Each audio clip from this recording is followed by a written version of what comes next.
ایک چھوٹے سے گاؤں میں احمد نام کا ایک لڑکا رہتا تھا۔ وہ ذہین اور محنتی تھا، لیکن ایک خامی اس میں آہستہ آہستہ پیدا ہو گئی۔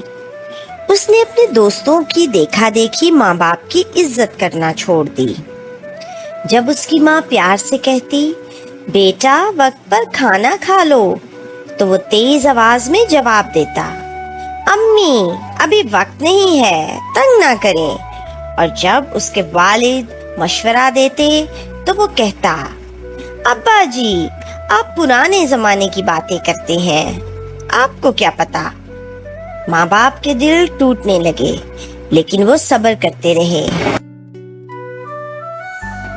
ایک رات احمد خواب میں دیکھتا ہے کہ وہ ایک اندھیرے جنگل میں اکیلا کھڑا ہے۔ اچانک کچھ جنگلی جانوروں نے اس پر حملہ کر دیا۔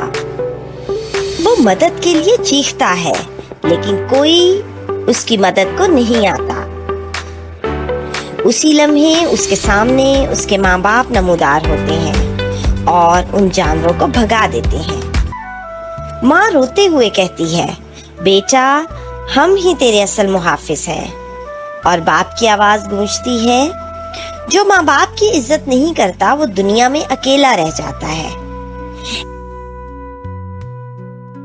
احمد ڈر کے مارے اٹھ بیٹھتا ہے، اس کے آنسو نکل آتے ہیں اور وہ بھاگ کر اپنے ماں باپ کے قدموں میں گر جاتا ہے اور کہتا ہے، امی ابا مجھے معاف کر دیں، آج سے میرا سر آپ کے قدموں پر جھکا رہے گا۔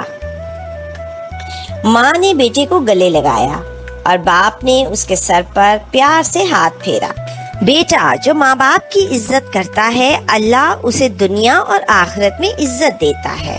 تو پیارے بچوں، آپ نے اس کہانی سے کیا سبق سیکھا؟ کمنٹ کر کے ضرور بتائیے گا۔ ماں باپ کی عزت نہ کرنے والا کبھی سکون نہیں پاتا، اور جو ان کے قدموں میں جھکتا ہے وہی اصل کامیاب ہوتا ہے۔